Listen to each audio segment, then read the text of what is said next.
get rocking and rolling, and if others want to join in. All right, perfect. So let's see if well, before we introduce ourselves, maybe let's start by congratulating you guys for being here, and for being in the roofing game. Just business in general is not easy, is it? I was reading the other day, there's one of the entrepreneurs out there. He's bought and sold several companies. It sounds like he's done extremely well. And his advice was don't get into business for yourself because it's such a challenge. And but here we are. We're all suckers for it, and there's that element of freedom that we love. So what we're going to share today is also not easy, unfortunately, um, but it is proven. And fortunately for me, I was able to live it, and then we've had a lot of clients living it in the over the last several years. So um, we want to make sure that we bring you value.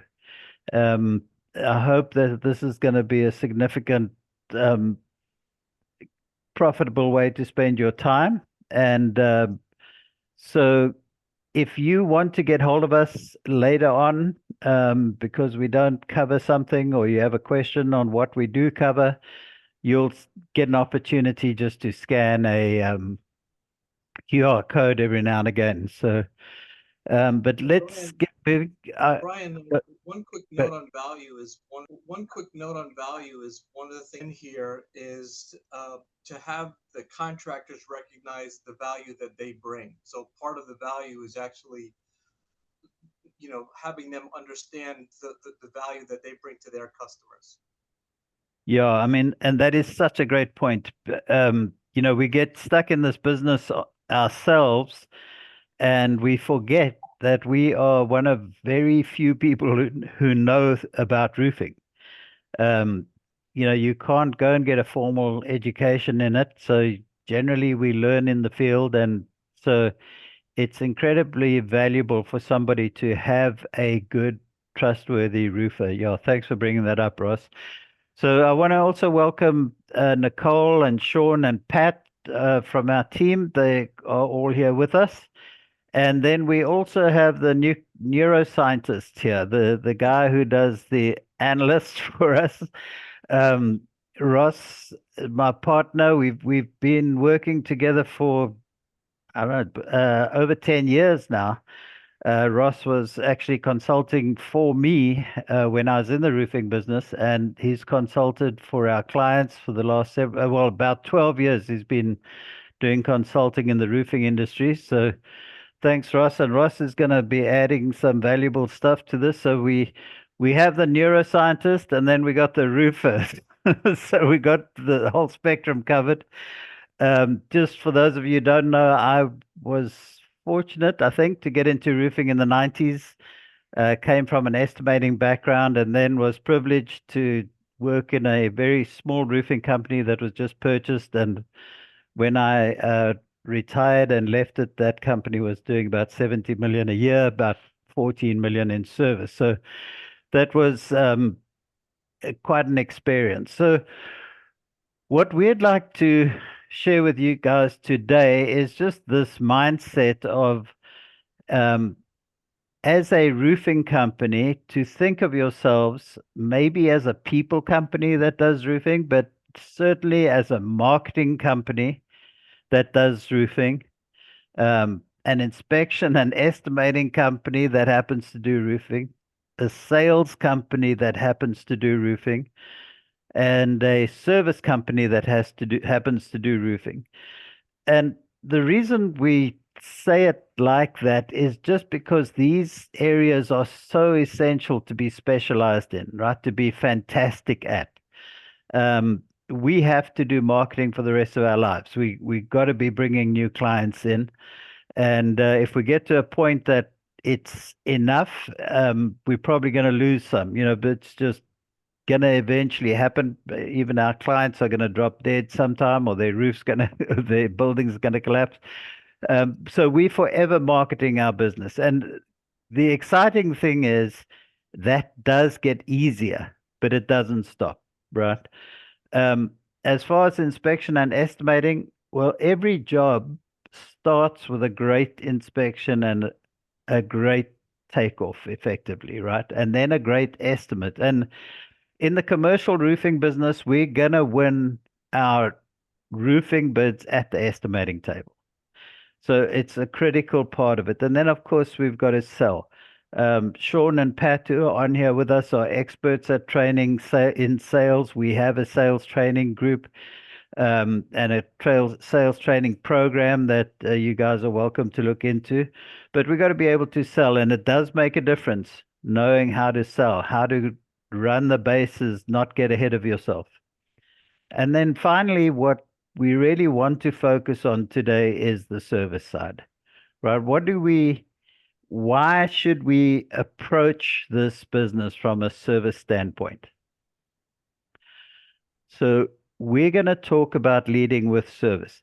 Now, the truth is our business is going to be largely a re-roofing company or maybe even new construction. But if we lead with service, there's some great benefits. And just let's look at that in perspective. If you think of all the roofs in your market, 100% of them, probably less than 10% of them are going to get re-roofed every year, right? Maybe more like 5%. If roofs are on average lasting 20 years, then it's going to be 5%, but certainly less than 10%. So you got to find those 10% of roofs that you can get an opportunity to bid on. And then if you're bidding, you're probably at about 30 or 40% success rate. 40% would be amazing. Maybe you're too cheap. But we found consistently we're in that 30 to 35% range on our re-roofs, which means that 10% now drops to 3%.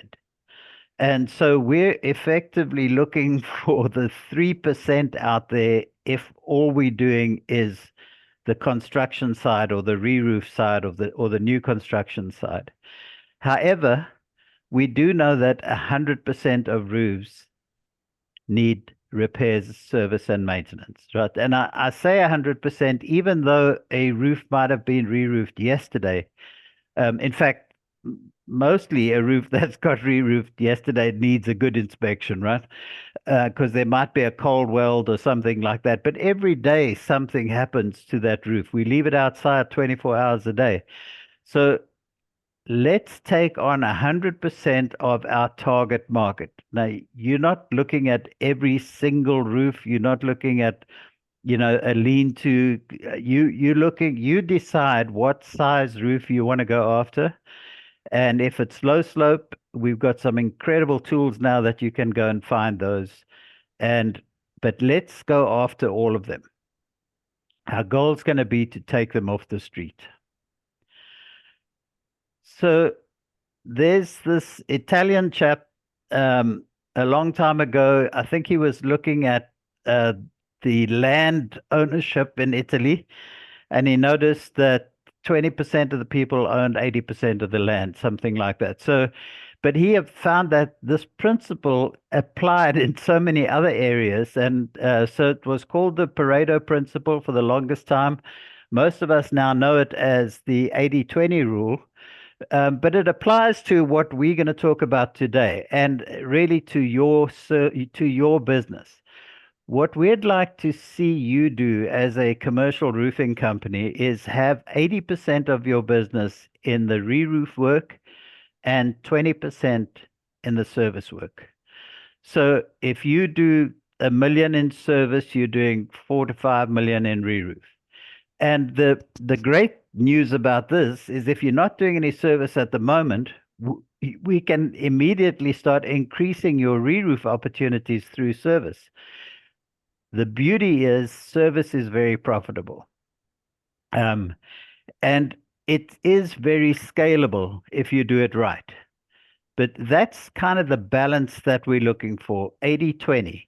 Now, in our case, we were at about 50 million, doing about 13 million in service, and service paid our overhead. So it's a very profitable business. It's a very real business, and it's a large business. So The other thing, there's another 80/20 rule that we should talk about as well, though. If you're going to grow a service division, you only want about 20% of that service work to be reactive. And reactive, I'm talking about time and material, half day, full day, 2 roofers for a day kind of approach. Proactive, we're going to be talking about quoted scope of work, where you send an inspector out to come up with a price to bring back to the client. And so today we're going to talk about the techniques to make that happen.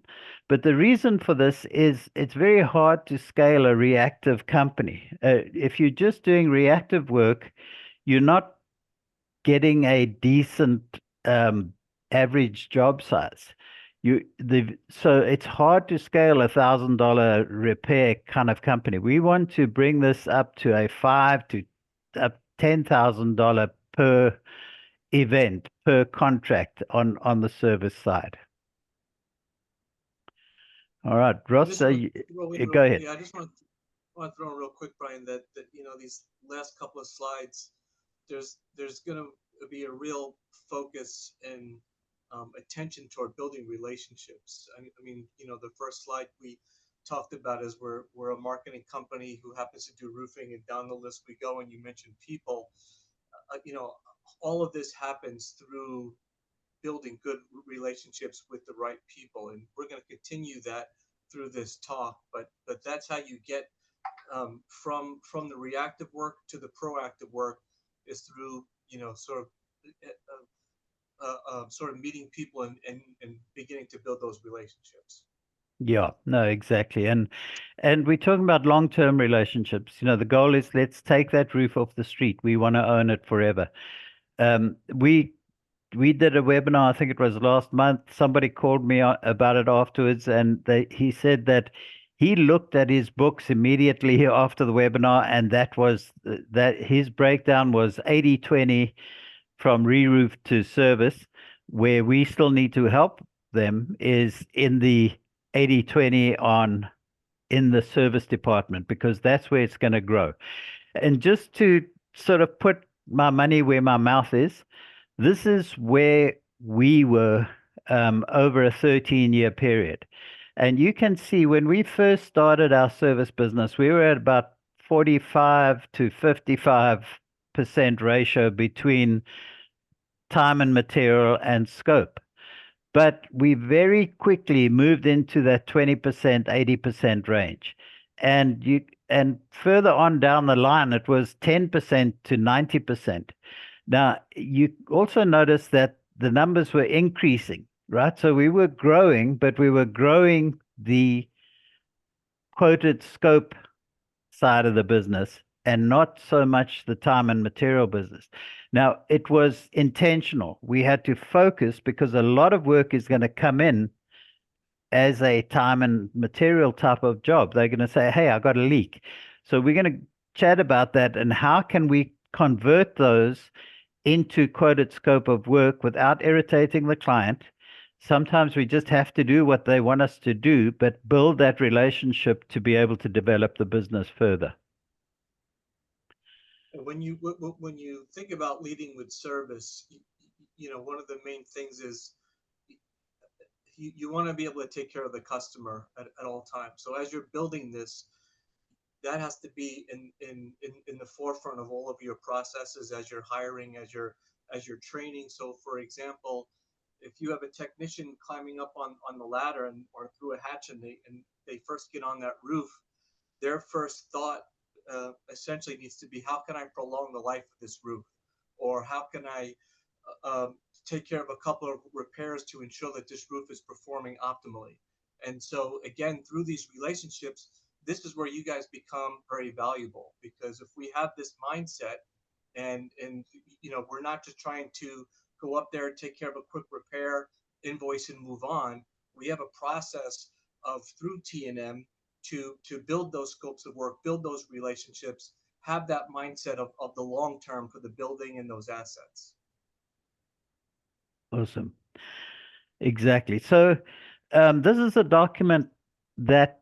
I now see in a lot of places, and I'm actually thrilled about that, that people are using this in different areas. It was presented at one of the seminars quite recently, but it's one that we came up with to explain this whole process, not only to our internal team, but to our clients.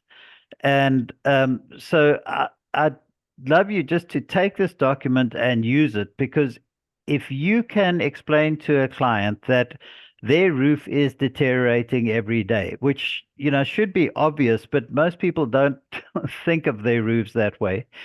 But their roofs are deteriorating every day. And the NRCA put out a publication that if you do not maintain your roof, it's probably going to last 15 odd years. It was a very aggressive set of numbers they put out, but they said about 15, I guess, to 20 years if you do not maintain your roof. If you do maintain it, you'll probably get 20 years out of it, perhaps 20 to 25. But if you put it under a regular maintenance program, you're talking about 25 to 35 years of life. So if you don't have that document, please contact us and we'll send it to you. But it's a great document from the NRCA, you know, the largest roofing organization out there. So it's one that you can use. But what you want to explain to your clients is that if we're lucky enough to start our relationship with you while your roof is in this green area, and let's say we graded a B, and now we're going to give you a grading tool, which is also now available in other places I've seen, but give us a shout if you don't have it, or you can make it yourself. But if you grade this roof a B and you're able to say to Mr. Roofer, Mr. Building Owner, you own this roof, it's about $1 million to replace it. It looks like you've got 9 or 10 years left on it based on the fact that it's a B. If we get the deferred maintenance done on this roof, and we bring it up to speed and then maintain it biannually, we'll make it last 15 to 16 years. So we're going to add 5 or 6 years of life where you can keep that $1 million in your pocket for a very nominal fee. And we've got a maintenance calculator that we can show you later, or you can contact us to have a look at. You'll be able to quickly put a number together for that maintenance. And there are about 5 criteria that you want to consider before you put a maintenance program on a roof. But so you're now explaining to this client that you can, first of all, slow down the aging of his roof. But then we get into this yellow section here. And if we're on the roof on a regular basis, we're going to be able to offer a restoration, maybe torch a cap sheet, reskin it, do a coating, which is very common now, and extend the life maybe another 5, 10, or even 15 years before it has to be re-roofed. And that's probably going to cost them about half the price of a re-roof, maybe a little bit more, maybe a little bit less, but it's another incredible savings. The good news for you is you're going to be the one telling them that. So this isn't one of those 3% of roofs that you're going to have to go look for. These are ones where you're going to tell the client that it's time to do this. And then in the red area there, I also want to point out that it's important that if you get on a roof that is an F, this roof should be replaced like immediately. Don't put it under a maintenance agreement. That's not a roof you can maintain. You can do repairs to kind of get the guys to limp along until they can afford a re-roof, or until they get the bids in for a re-roof. But the danger is where you fix something on a roof, you know, if you all understand the makeup of a roof. If it's a metal deck, for instance, the water might be going down into the flute of the deck, running along and falling through a weld hole. And it could happen in that exact same flute of the deck from another spot, and it'll look like you didn't do your job properly. So it also gives you some credibility, because you're saying, I'm sorry, you don't qualify on this roof, you know, but perhaps they own some other roofs that you can help them with. As far as the slide deck goes, Brian, just I'm going to say something real quick here, and especially for the people who are not familiar with what we do or this content. I would say for the short-term value, this slide is something that you folks will want to grab. It just makes it very easy for your team, for your sales team, to start a conversation with any client, with any building owner, with any property manager, facility manager, and just say, this is where you guys are. This is where you are. This is what we could do in the short term. This is what we can do in the long term. And you essentially start to build that relationship. That's where the real value comes in. So I think for the short term, contact us just for this slide here, and this could help get some things going for you folks. And Ross, some of our elderly attendees can't hear you very well. Now, it could be because of their age. But no, I see even some of the youngsters are having some trouble. So if you can get closer to your mic, that would be good. But yeah, no, great point. So the tool here is internal, teach your people what you're doing, and external for your clients. So let's just talk about your clients, and these are the important people, right, in your business. Here's some of the advantages for them, and I'm sure you're going to think of others. But the first one is most people don't realize that their manufacturer's warranty says that they have to do maintenance on their roof. And that is in every manufacturer's warranty document. I like to download them and keep them with me so that I can show people that that's the fact. So we already bringing value to the table, right? We're going to maintain your manufacturer's warranty. We already spoke about extending the life through a coatings or a recovery, and eventually we're going to get to a re-roof. It's going to be an easier budget for the property manager or the owner of that building. If we maintained a roof, it did not leak due to lack of maintenance, right? So those three ways that roofs tend to leak. The one is acts of God, and that's always going to happen. We're going to have storms, we're going to have debris, and we're going to have UV and that sort of thing. The other is acts of, let's say, I usually say idiots, but I'm not going to say that today. Acts of suspects that get on your roof and do strange things. Some of the guys are not idiots. They're HVAC guys who are doing an important job up there, and they're up there every month, which is really what we should be doing as well. But they're up there and they don't put all the screws back on the panels. And then somebody comes and walks on the screws, or the whole panel falls off, or they replace a fan and they just leave it on top of the unit. The next thing, it's bouncing along, cutting holes in the roof. Not to mention the parties and the high heels and the bullets and all the other things that happen on roofs. But because we're there on a regular basis, the maintenance is the thing. Lack of maintenance is the third reason why roofs leak. And if we maintain them, we're going to eliminate the other two because we're on that roof on a regular basis. So at least it's going to be a shorter time span in between. It's also great for the tenants, right? So, I mean, if the tenants are happy, the landlord is happy generally, right? They're going to pay their rent, and the landlord's going to be happy. But if the tenants are not happy, nobody's happy. So keeping the tenants happy is important, partly for downtime. You have these environments where people just can't work when it's leaking. But if you've got, stained ceilings and that sort of thing, that's also a problem. So a lot of advantages for the building owner, and keep those in mind. But if you're like everybody else, we're in business for ourselves, right? So what are the advantages for us as roofers? And I've got the first one here as roof work not only being reactive.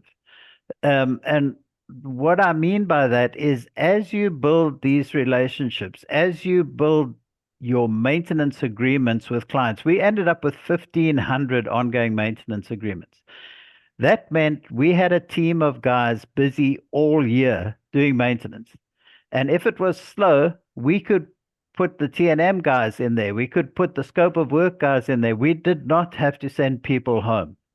If it was busy, that team could help us with the leaks, but maintenance work doesn't have to be done on a specific day. You can schedule it over the year. So it's now you've got some residual work, income coming in.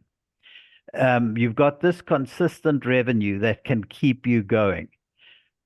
Couple of other things. You're going to be the top of mind contractor now because you're there on a regular basis. You're sending reports of what their roof looks like. You're letting them know if there's a problem, or you're letting them know it's great. So you're top of mind. You're going to get referrals out of that. Another great advantage for you, it's highly profitable, it's scalable and repeatable.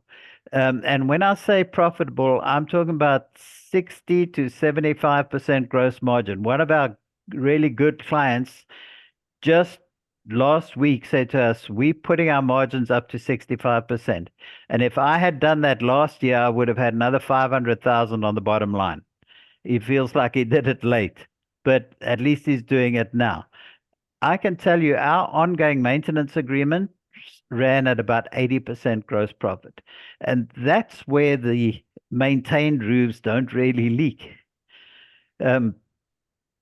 Next is knowledge ahead of time of the recover or the re-roof. So I already mentioned the recover. If you're the guy on the roof telling the client that it's time to do a restoration, I got a lot of those jobs without it ever going to bid. It's like, yeah, you told me that was going to happen. Now it's happened. Let's do it. But then you've also got the re-roof side that you're going to know about as well. And let me Bryan, pause. We got a question from Andy, Bryan. Great. Yeah. Andy, Hey, go for it. Bryan, didn't mean to cut you off, but I've been sitting here trying to get my camera on. I apologize. I don't mean to be rude, but I got a new laptop and no camera icon. It's all right. Nobody can hear me. Lower left corner. Yeah. I've been over here Googling on my phone, and for some reason, the icon's not showing up.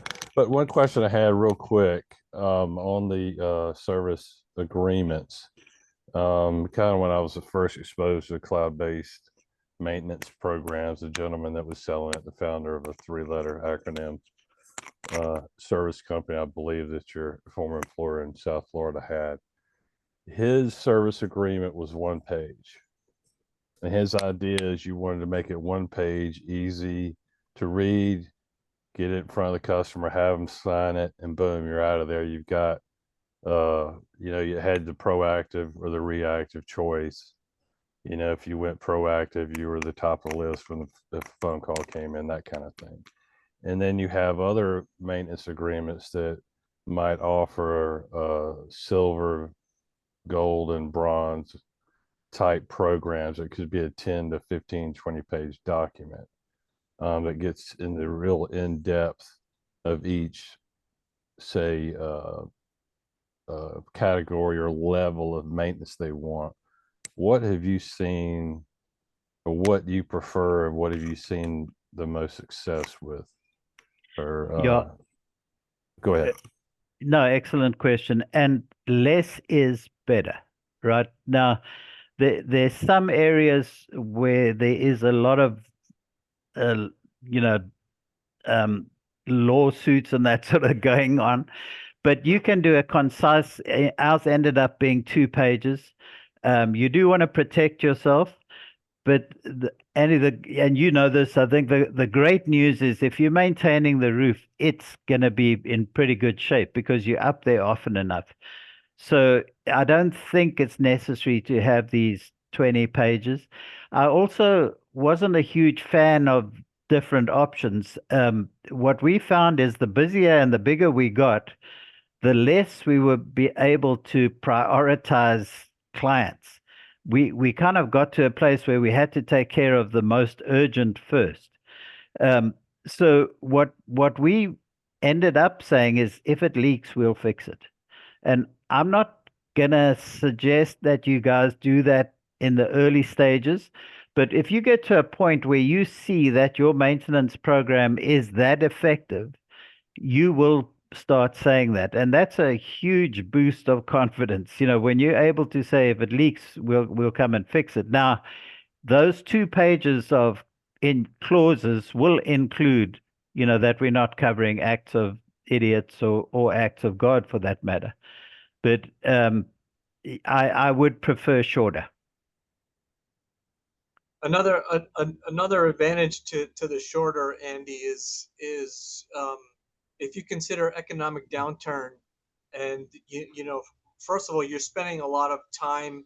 A salesperson is working extremely hard to close this deal. It could be $50,000 depending on the size of the campus, how many buildings. But if we're doing it the smaller way, almost per section of the roof, if you have an economic downturn, it's much easier to keep those going, because they recognize the long game for this process.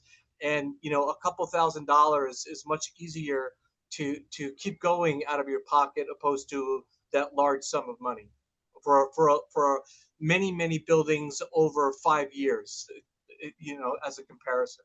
Yeah, and I'm a big fan of the shorter form, and even going into training new salespeople and having them wrap their head around what they're selling. It's easier to explain a 1-pager or 2-pager than a 20-page document, because you get a lot of good questions, things that you don't really think of sometimes from new people that come in that might be from another industry that you're hiring character, and then you'll train the skill, right? And a lot of times they're like, well, what are we doing with this? Are we cleaning all the gutters? Are we cleaning all the paint? You get those kind of questions, and it's a short-term form is much easier to manage and to train. And I think an important component is you want to have a culture where selling a maintenance agreement is the expectation when you've worked on a roof, not the exception. That is a game changer if you can instill that culture. Yeah. So that's it. Back to you, Bryan. No, Great exactly. point. That's great. Good. So a couple of other things. It's going to get you a lot of referrals, because your people are going to start loving their roofer, which hasn't been the case traditionally in our industry. And you will experience proportional growth. And okay, so here's this QR code. If you guys want to connect with us, just go ahead and click on that, and you'll be able to get an appointment. But let's just talk about how we're going to grow our business now in these 2 areas. On the one side that I'm calling construction, we've got restoration, we've got re-roof, we've got new construction. And on the other side now, we're going to have the service business that's going to be 20%. And we're going to have repairs, maintenance, and warranty work. Now, as we talk about this, the repairs, we're actually going to split into a couple of divisions. But we eventually, as our company grew, we had separate teams doing the maintenance, and another team doing time and material, and another team doing the quoted scope. So it becomes a big business and quite a diverse business. And so in order to teach this and get sort of the message across of a good way to operate this, is to look at this from 2 points: structure and process. So we want to talk about putting together a structure that you can build your business on, a good, strong foundation, and then the process to run your business. This is what we look at from a structural standpoint. So we start at the bottom with our products and services and move up, and you'll see we've got profit loss. It's a critically important component, but we will talk about all of the others first, and the profit will come. And when we're talking about structure, we're talking about it in a lot of areas of your business, including your organizational chart. And don't feel like you're going to have to go out and spend a fortune on employees. Now, we think of these as roles. Eventually, they probably will be people, But initially, we just want to make sure we get all of this stuff put in place correctly so we can run the business. The other part of this is the process side. And for simplicity, and maybe just because it makes logical sense, we broke the process side into 4 areas: contact to contract, project preparation, project execution, and getting paid. And so each of these areas is something that we have to sort of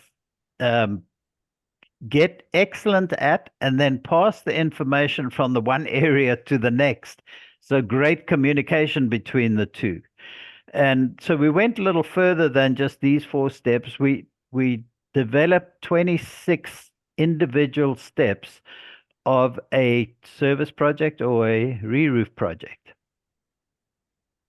This is a little bit more of a conceptual slide here. It's important to have everybody understand. And Jamie, thank you for the note. Let me know if this is any better. But so this is one medium to large size scope of work project. Thank you, Jamie.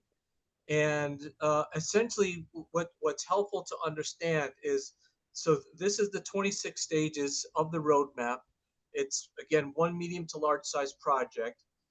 Bryan just showed there's an org chart to this, which really we have to understand all the responsibilities within those roles, because we're going to have less people wearing more hats. And if you go through these 26 stages, you're going to build that structure. You're going to build the process. And one of the great things that comes out of this is each stage is built so that we add structure, process, and you're building this so it becomes profitable for you. So every single stage here adds the profitability component to it. Great. And we also associated documents with each of these stages. So you're going to need documents to help you communicate with your clients, but especially your internal clients, right? Your processes. So that's also included in this track. And then we do a little video on each one of these as well as part of our training. So I think in the there's a link in the chat if you guys want to use it for connecting with us as well. So so here are these 2 parallel areas that we're going to work on, right? So we're going to work on the structure to grow our service business to be 20%, or our re-roof side of the business to be 80%. And then we're going to work on the process just to be able to run and grow our business overall. Let's just start here with the product side. So right down at the bottom, we're talking about products. And when we talk about products, we basically, if you think of yourself going to a restaurant, not a fancy restaurant, but a Chili's or something like that, you'll get a menu with a nice picture of the food, a nice description of the food, and the price. And that's basically what we're talking about on the products and services side. We want you to think of your service division as having about 5 different products. And so let's just talk about those briefly. The first couple are going to be repairs, right? So we're going to break repairs into time and material and quoted scope of work. And effectively, what we want to do, if we get called to look at this roof on the right here because it's got a leak, we want to let this building owner know that we're professionals and we're not going to leave you with the risk of other leaks being on your roof. We're going to find everything that's wrong with the roof and report it to you while we fix that leak, or maybe before we fix that leak if you want a quote. But that's the approach we want to take. It's just like if you went to the dentist with a sore tooth on the left side and the dentist, fixed that, and you walked out and had lunch and suddenly on the right side you got a terribly sore tooth and he didn't notice you had a hole on that side, that's just not a professional dentist, right? Get another dentist. Same way with roofing. Get another roofer if you're not going to go up there and make sure the roof's in, at least that the owner knows the condition of his roof. And that's going to really bring you this better average job size at the end of the day.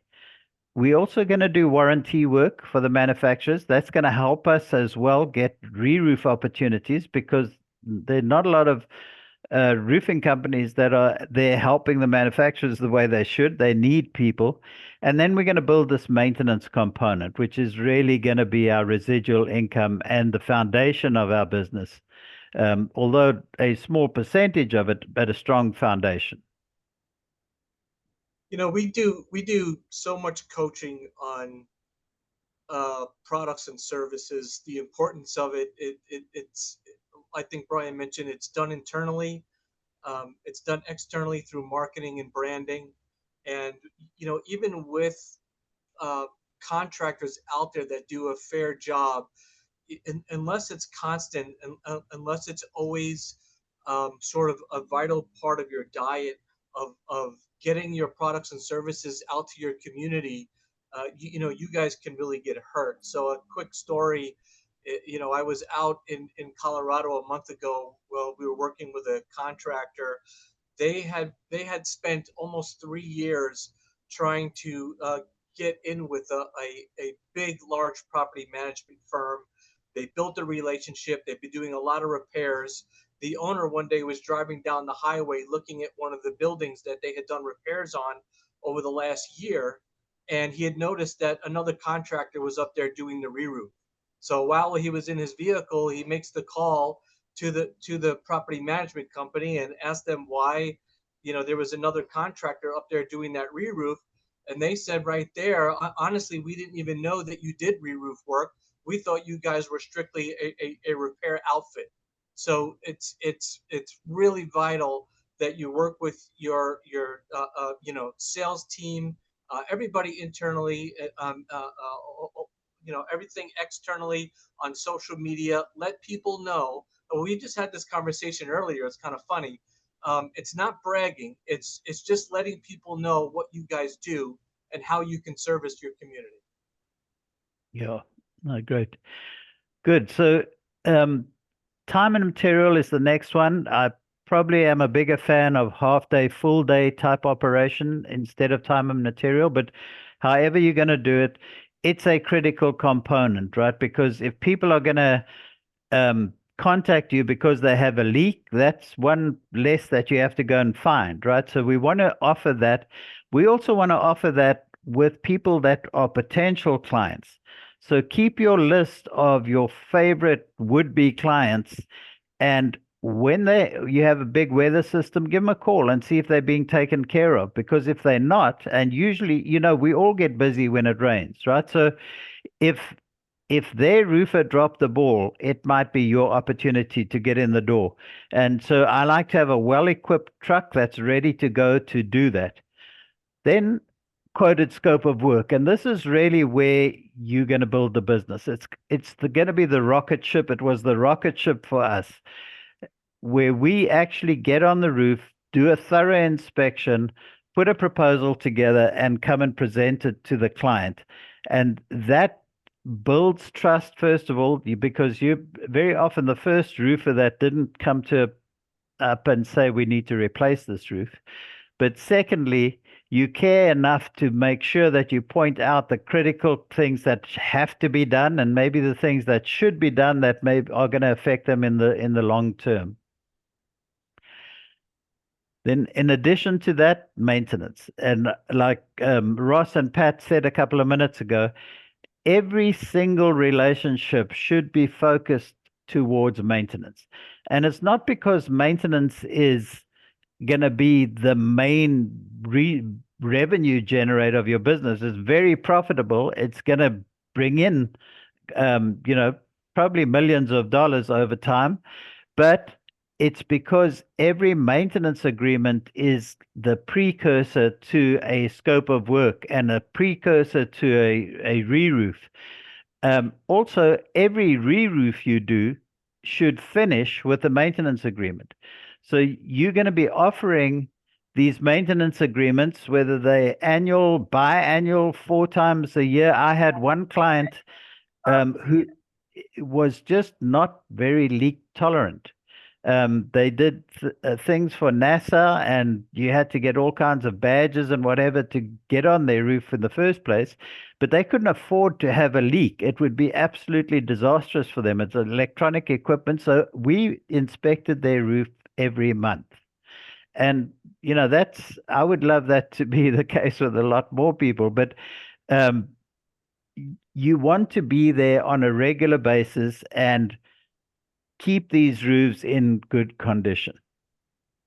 Now, having said all of that, we're going to now eliminate our Italian friend Pareto, and we're going to just add another component to this graph here. Ross, do you want to chat about this a little bit? I mean, so we've been mentioning products and services. This is just more of a vision, right, of what we would want to see you folks have for an optimal service division as a commercial roofing contractor. So if you're at 20% of all of your repair jobs, that's fantastic. 60% is really what we're after on the scope side, and 20% maintenance. Now, of course, those numbers are never going to be exact, but you can also use this as a framework or a strategy to constantly work with your marketing team. So if your T&M starts to drop too low, we can work with marketing to get the word out that we take care of leaks, emergency leaks. We have a very rapid trucks ready to go to take care of yourselves, whether it's a temp in or something a little bit more industry standard, that we could bring that in, because that, again, like we mentioned a few minutes ago, that T&M gives you that opportunity to take care of the one leak call. But much more important to that, it gives us the opportunity to build a better relationship with a new entity, a new potential customer, and then from there we can go into scope of maintenance. So this is just more of that vision. I want to just take a couple more seconds just to go the other way. More importantly, if your T&M becomes too much, if many of you will have T&M at 70%, and this is why I encourage you to go look at your CRM right now and kind of figure this out. So if your T&M is 70% and your scope is 10%, whatever that looks like, then we need to have those processes put into place to take those T&M opportunities and start to build more long-term relationships. And again, just like I mentioned earlier, when we get up on that roof, our first thought should be, how can we prolong the life of this roof? That's going to be done by the scope of work. Awesome. All right, so let's get cracking through this. The next level is production. If products and services were the menu, production is the recipes and the cooks, right? And we know that labor is a limited commodity. And it's even more limited with some of the crazy things that are happening in our country at the moment. So we want to have labor, but we really want to have good labor. And ideally, we want to have labor trained in our methods. There were so many guys who would come to us to work for us in the field, and they had their own ideas on how they wanted to do things, and we had to eliminate that completely. So what we created is this ladder, so that we could actually educate our teams. Now, I don't want you to feel like you have to start a university, but what is really important is to understand what your guys are capable of, because you want to have the right guys going to do the right project, right? It's no good sending out an old built-up crew to do a single-ply job. We got to teach them on how to do single-ply. So we also found when we started doing this, we actually started attracting a better group of people. The word was getting out that this is a company you can go to and grow. So we've got a list of what does an apprentice need to know. And what I actually did was I would give them a certificate with every one of these things as we taught them or tested them on it. And I did the tests as well. I had my certificates, but you could show a guy that, listen, I'm going to start you down here, and you could end up as a service manager making a lot of money in the future. So not a college, but you do want to have a training program. There are some great tools out there like the NRCA repair manual. that you can use to teach people from. You also want to use them to start hearing from people how they used to do work on a roof, because if they're not doing it right, we want to make sure that we teach them right. So great tools out there for that. Our next level is the estimating side. And now I said at the beginning of this that you win your jobs at the estimating table, right? And that's always going to be on the re-roof side. On the re-roof side, you need more estimators than you need salesmen. You need a lot of estimators and not that many sales guys, because most of the heavy lifting is in the estimating.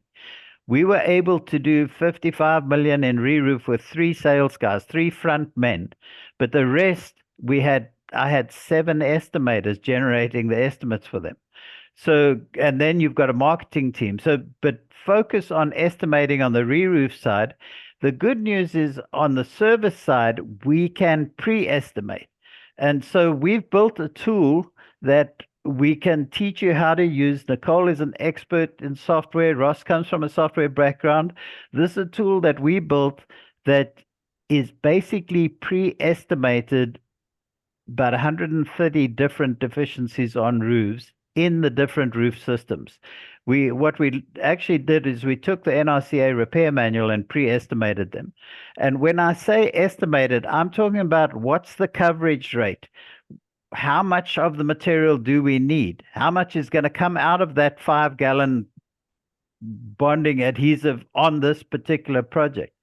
What's the production rate? So we're filling it in. What's the size of the repair? And then you're able to get a nice accurate estimate, which is going to end up with you having a price list that you can sell off. But it's a price list that comes from a very well estimated estimating system. So if you're interested in taking a look at that, just give us a shout and we'll give you a run through it.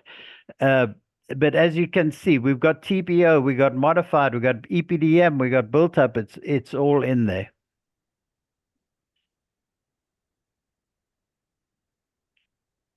All right, the next area is opportunities and sales.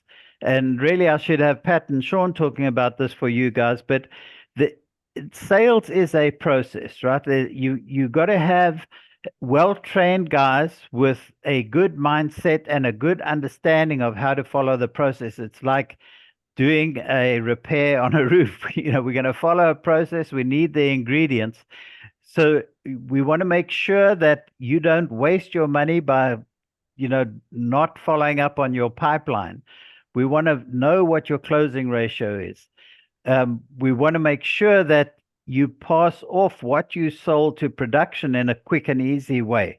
So that's a critical part, and a big part of the sales side of service, the way we teach it, is the proposal. We got about a 65% closing ratio on our proposals. And a lot of it was because of what we put in them. We found as we added these components, it made a big difference on whether we closed the job or not.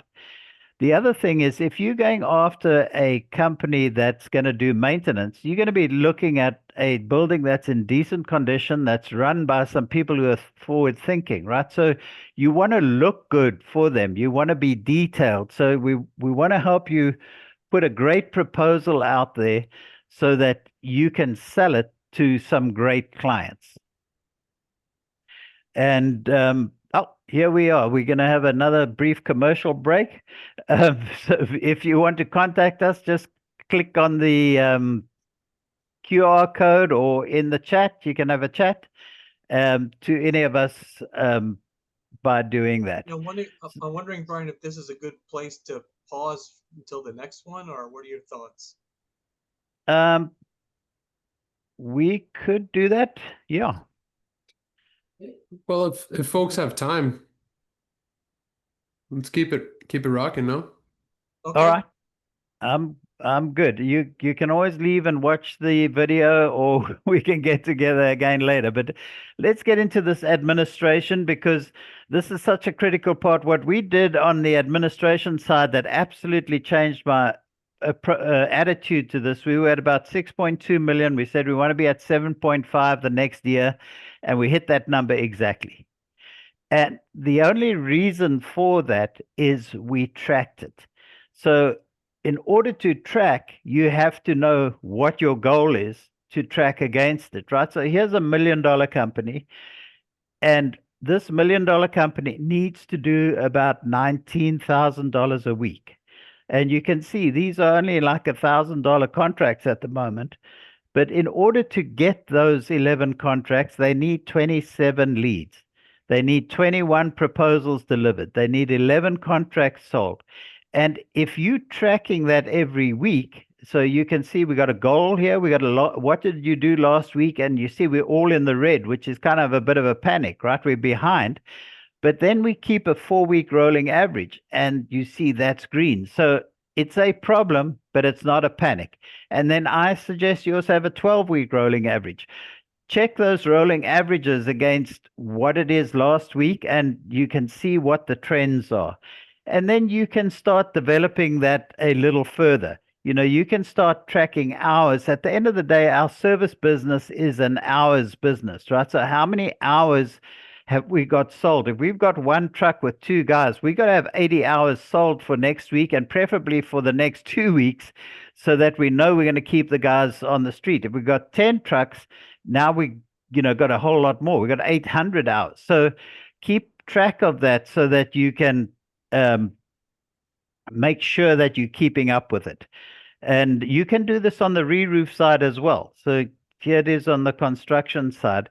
But the place to start building these numbers is in your office mathematically. Start with the math, do it internally. We want to do $500,000 out of this truck next year. Our gross margin is going to be 65%. If you don't work with gross profit per labor hour, please call us, because we've got to show you how that's going to benefit you. What's our average job size at the moment? If we get a call in, what's our average appointment ratio? Do we get 1 every 2 or do we get 1 every 10? Just put that in. And then what's our closing ratio? Now, if you don't know these things right now, you can track them. But the nice thing is, if you do this 500,000, you're going to make $325,000 out of that truck next year. You're going to keep the guys busy for 3,823 hours. But you're going to need 600 leads. You're going to need 308 appointments. You need 200 contracts. So don't blame your guys if you're not getting the sales, if you're not bringing in the leads. And if you're not bringing in the leads, work with your marketing team. If you're not at the closing ratio you want to be, work with your sales guys. So here is just a little bit clearer what it's going to make you. And we can run this math with you. You can see this is in a little bit of software that we've got that we run it for, and we can work that out for you. And then, of course, at the end of the day, we're going to end up with profit, right? And it should be good profit. But if you want to think about your big picture for the future of what your business is going to be, we ask you tongue in cheek, can we make money doing service? This is what it looks like when you've got 30 service trucks in the yard. And